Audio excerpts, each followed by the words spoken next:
Imagine a game so intense it could decide your fate in ancient Rome. Welcome to gladiator battles.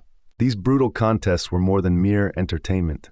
They were a vivid display of power, skill, and survival, often held in massive arenas filled with roaring crowds. But not all ancient games were about blood and glory. Let's rewind to ancient Egypt, where people played a board game called Senet. Picture this: a beautifully carved wooden board with 30 squares, each etched with mysterious symbols. Senet was more than just a pastime. It was thought to be a journey through the afterlife. Players believed winning meant favor from the gods, and the game was deeply intertwined with spiritual beliefs and rituals. It was common for Senet boards to be buried with the dead, guiding their souls through the challenges of the afterlife.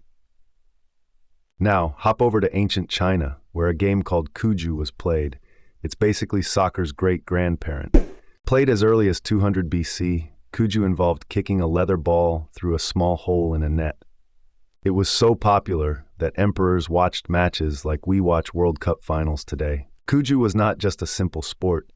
It was also used to train soldiers and promote physical fitness among citizens. Meanwhile, in the Viking world, a quirky game called Hnefatafl had players defending a king against overwhelming odds on a checkered board, kind of like chess but with a brutal twist. The game required cunning tactics and strategic thinking, reflecting the Vikings' own values of warfare and leadership. These games weren't just about fun, they reflected culture, strategy, and beliefs. They connected people, taught skills, and even prepared warriors for battle.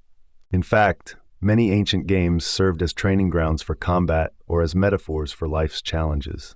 So next time you play a board game or watch a sport, remember, you're part of a tradition thousands of years old.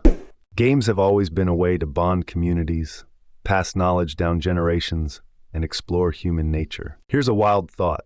Some ancient games are still played today in nearly the same form, surviving the test of time. What does that say about human nature and our need for play?